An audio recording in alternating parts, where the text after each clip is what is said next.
Hello, Namaskar and Adab to all my friends from your friend astrologer and guide Irfan, once more with you from your very own channel Astrological.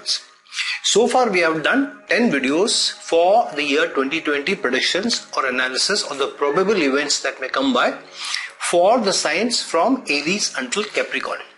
Today we will be discussing the probable results or the analysis or the predictions for the year 2020 for Aquarius ascendant natives. Now for two signs, Saturn in the Lagna is very important. That is for Capricorn and Aquarius. And this is because of Saturn forming the Sasha Yoga for both Capricorn and Aquarius. Now for Capricorn natives, the Sasha Yoga is more powerful in today's times from a income or savings point of view, because for Capricorn natives, Saturn rules the first house and the second house. However, it also brings in a vindictive or a revengeful or a getting back nature also. And so sometimes there is a chance that if you don't do it right, that is chasing income and savings and trying to chase money, then your reputation may be sullied or you may use unethical means. For Aquarius natives, it is the other way around. Aquarius is the sign of looking at challenges for the world or larger societal challenges or those things which concerns the world at large or the issues of the world or larger problems of society, larger problems of larger masses of people than for self. And for Aquarius natives, Saturn rules the 12th house and the Lagna. So if Saturn gets into Aquarius, then there is a stronger tendency, stronger results that may come by. But the challenge for Aquarius natives is that Saturn is not going to get into the Lagna till another 2.5 years. So first, Aquarius natives will have to traverse the journey of Saturn getting into the 12th house in its own sign in Capricorn, starting from next year, January, end of January 2020. Now, when you start off the year for Aquarius natives, and this is from a Vedic astrology point of view, but these results will also resonate very strongly for those natives who have an Aquarius sun sign and consider themselves to be very strong Aquarius personalities, as well as for those who have an Aquarius moon sign, which means they have moon in the sign of Aquarius in their horoscopes. For these three individuals or these three natives, these predictions will resonate strongly for you, for some more and for some less. However, a lot of the analysis or predictions of probable events that I'm going to talk to you about now will definitely have a bearing on you. So at the start of the year, Aquarius natives will start with 5 planets in the 11th house in Sagittarius. So start of the year, the focus has been, or since the last roughly 2 years and more in the last 2 months, 3 months before you hit 2020, the focus has been around career, around society at large, about dealing with large masses of people, dealing with friends or social connections, social network, or through your organization, reaching out to large number of people, or closing events, closing situations, or closing some decisions around those processes or those things which will affect large body of people or large masses of society at large. So that has been more or less the focus of a lot of people who are natives who have an Aquarius ascendant or who have strong Aquarian energy.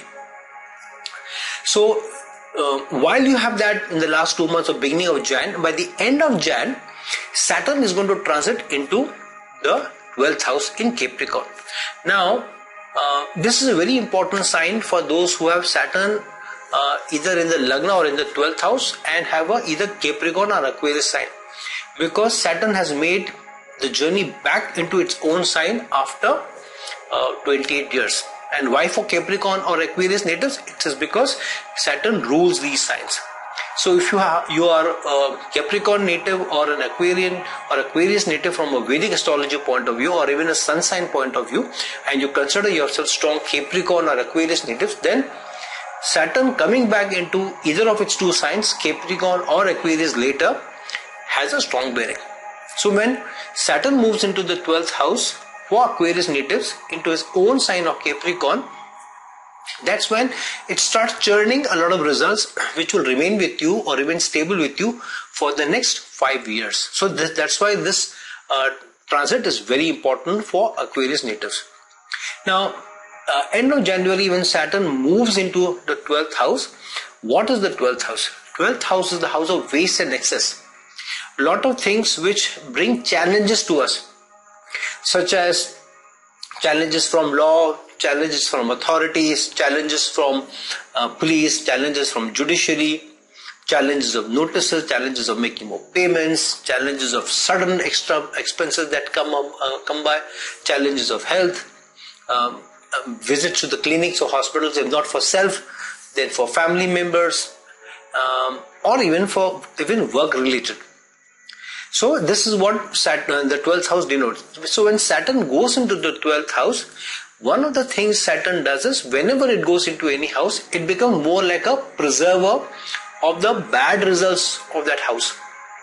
Especially if it's in a friendly sign or own sign. Saturn going into an unfriendly sign in the Dusthanas is still protective to some extent. However, Saturn will hit you somewhere. One blow, mighty blow, Saturn will definitely give you if it goes into an unfriendly sign or its debilitation sign in 6th house or 8th house or the 12th house.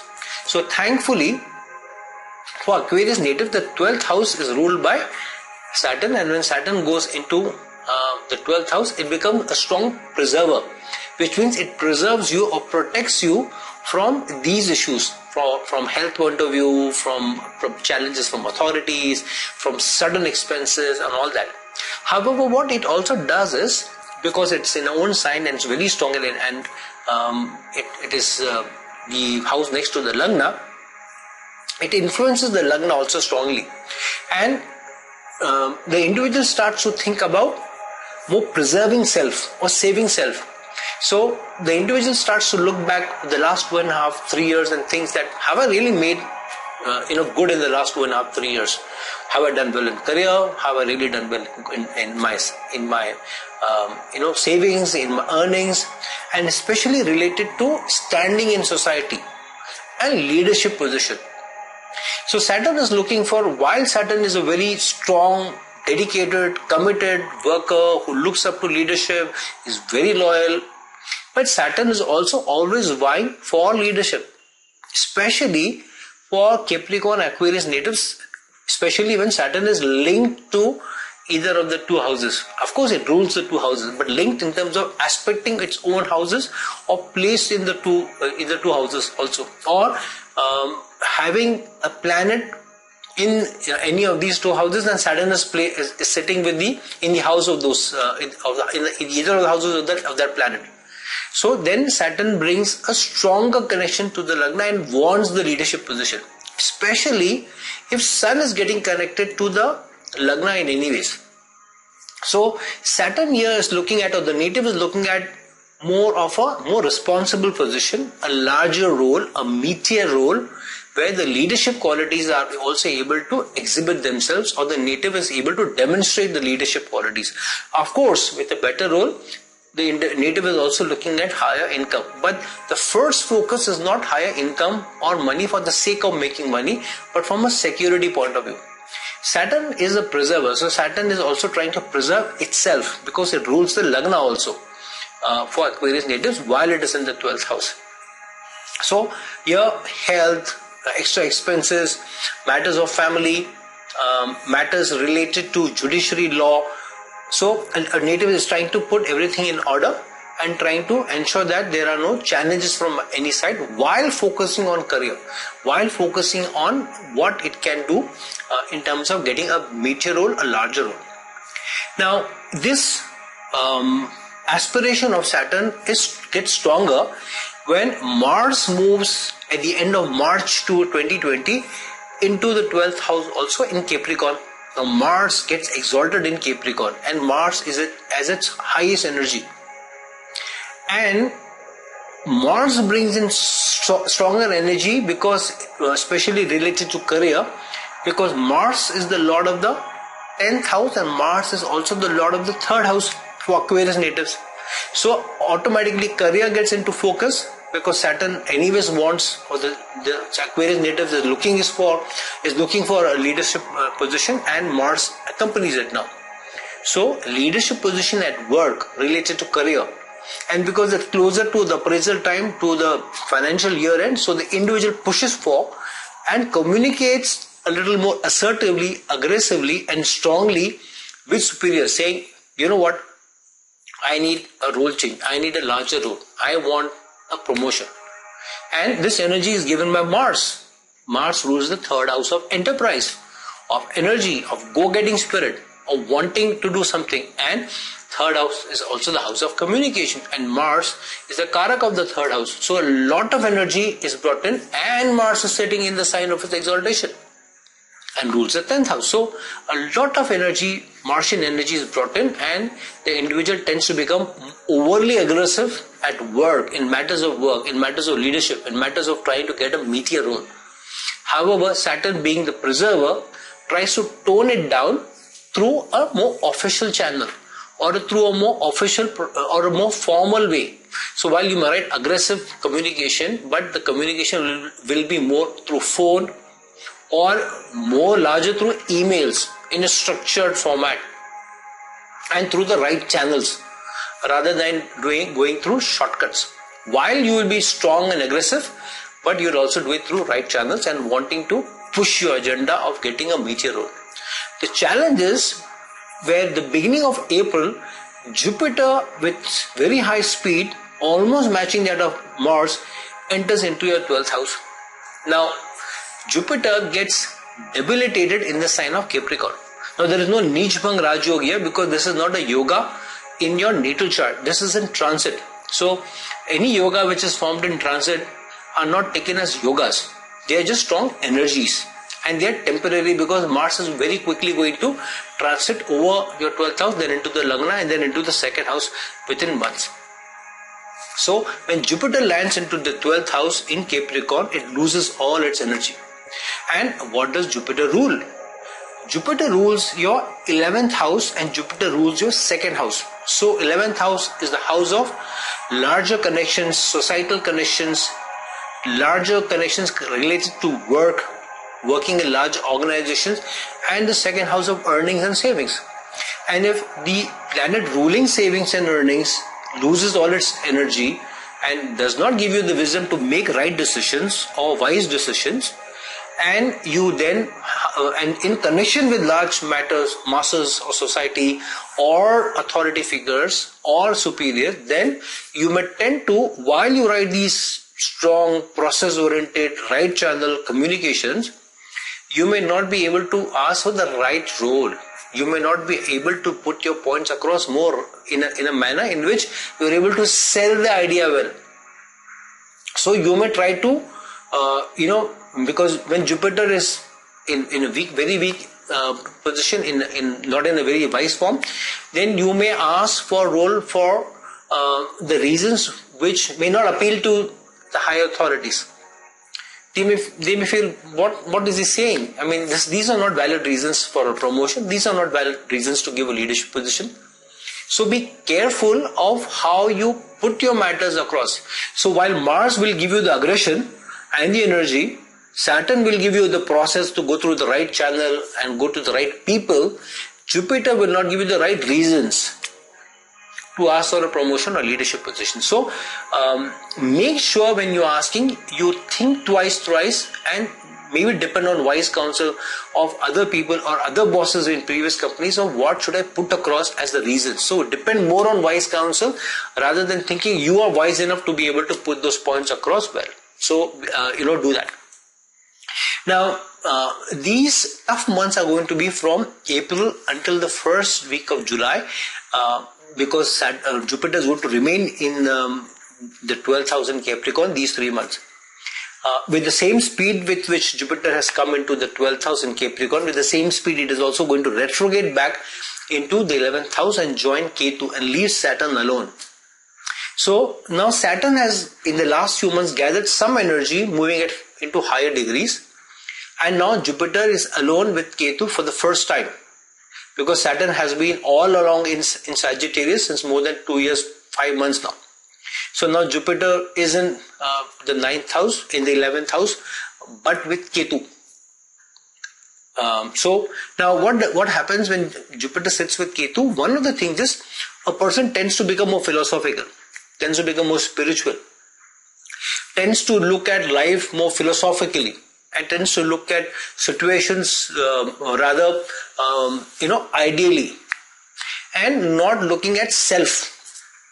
So sometimes it so happens that in a social role, or in a forum, or in a meeting, or in a gathering where you are, because of Jupiter and Ketu influence, especially Ketu influence on Jupiter, sometimes you tend to not push your points across and give in for others. So if somebody says, for the organization or for the department, you will have to let go of this, or you'll have to put in long hours, or you will have to be okay not getting a promotion and all.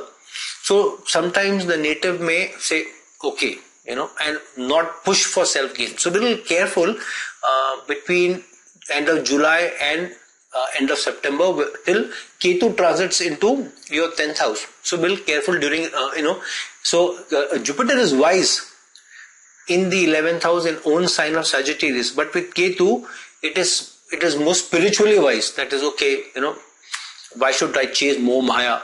Why should I chase materialism? This is good for the organization, this is good for the department.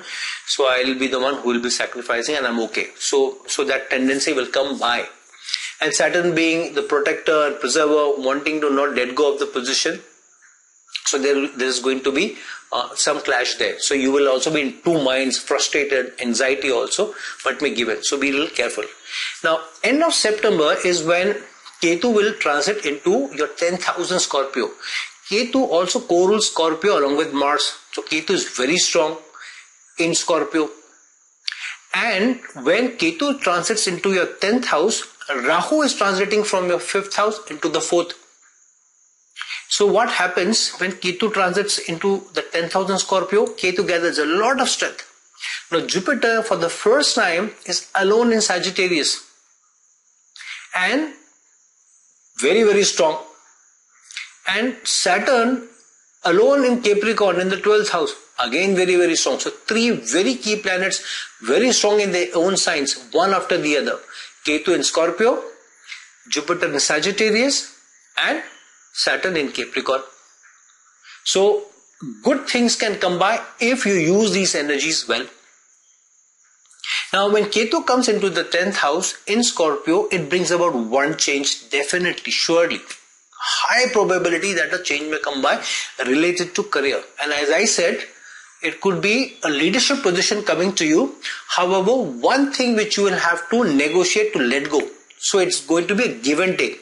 You may give in to the role for a meteor leadership position in some other department. Or you may agree to go into some other department for a promotion, letting go of a meteor role. Or you may agree to go for a lesser team, because you're getting a promotion, letting go of a larger team. Or you may agree to even move your location to get the meteor role while letting go of the comforts that you have had being placed in the current office, in the current location. So some change, some give and take will definitely come about here. And one thing could also happen is possibly there could be a change of your leadership also, which means your leader, your manager, your supervisor could make a move, or you may have a new leader. Either you moving or the supervisor going. Something may happen between September next year to December where this result may come by. Now, by this time, Mars has been transiting from your 12th house into the 1st, and then the 2nd, and then the 3rd. So while it has been transiting, Mars has also been pushing for higher energy or higher focus on income, on savings. So that is also going to be, Mars is going to push that, especially related to the 10th house, because Mars rules the 10th house. So your communication, your focus, your intention around these things will not let go. So some tug of war, some frustration may also come in. So watch out for that, because of especially Jupiter's retrograde, going from the weakest position then into a position of strength in Sagittarius but with Ketu, and then Ketu translating into the 10th house in Scorpio, where you're negotiating for one good but some other sacrifice that you need to make.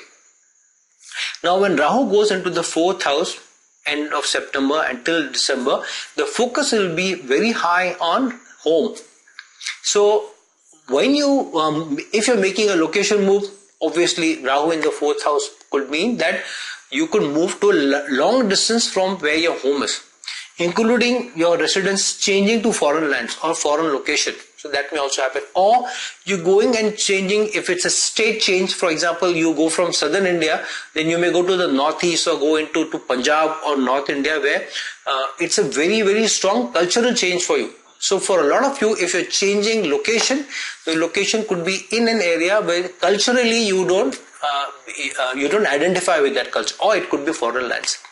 So that may combine, and because of that, your home, vehicles, your lifestyle may also change, or you could have a different approach to life between September to December because of these changes. So these results may also come by to you.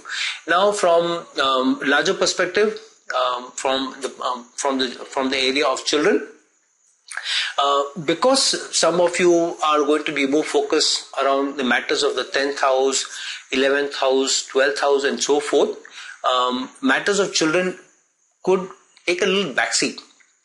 However, education of children will be something which you will be focusing on, which you will be paying attention to, and you may also make moves, or you may make decisions in that manner. For small percentage of people, there could be good news from expecting a child also, but that will be more or less coming at the end of the year rather than in the middle of the year or the beginning. For matters of investments, some of you could make very wise decisions between January to April, or make good decisions between September to December, which would bring you gains. Try and avoid speculation this year, or going for speculative investments. If at all you make investments, make long-term investments in mutual funds or long-term things which over a period of time will get you good results. Some of you could also make investments in purchasing land or extra property rather than in the property that you're going to live, so that you get another extra property, or that property which you may probably give on rent, generating some extra income also, revenue also for you. That may also happen. In matters of health, take care of your health, because Lagna Lord in the 12th house means some running around to clinics, hospitals and all may happen, either for yourself or somebody else, or for family. So those small niggling things may definitely happen. However, Saturn in the 12th house means it is also preserver, so it won't be a very strong serious challenges which may come by. So take care of your health, exercise, breathe in, take in more air in the lungs, go for walks, and take care of your diet. From a career point of view, I've already told you that one decision, one good change may happen from a leadership role or a major role or even a promotion, but at the same time there could be one thing that you will also have to negotiate in terms of money or location or role which may come by for you. In matters of education, for those who are trying to go for higher education, good time for you. You may also be able to do that, especially with a lot of energy around your 9th house, then 10th, 11th, 12th also, so that Jupiter also rules, natural ruler of the 9th house. So a lot of you may also be able to go for higher education, go for PhDs, and even go to foreign universities end of the year when Rahu goes into your 4th house. So that may also come by. Okay friends, so this is my analysis for Aquarius natives for the year 2020. If you're looking for a consultation from me, please reach out to me at the links given below. Please like this video, please share this video, please subscribe to this channel, please press the bell icon so that you get to know when my new video comes. Until we meet some other time, this is your friend, astrologer and guide Irfan signing off. Ciao.